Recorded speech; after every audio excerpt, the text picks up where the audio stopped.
siya. Nakaano na siya sa bed, si buntis. Kaya mo yan.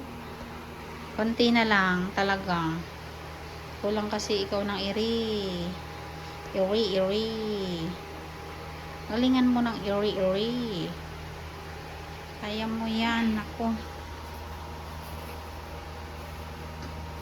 Natin yan para hindi ka pawis na pawis. Habaan mo. Kaya mo yan. Todo mo yung pag-iribe. Huwag biglang bawi. Kasi pag biglang bawi, tagal lalabas si baby mo. Inhale, exhale, tapos push. Ganun.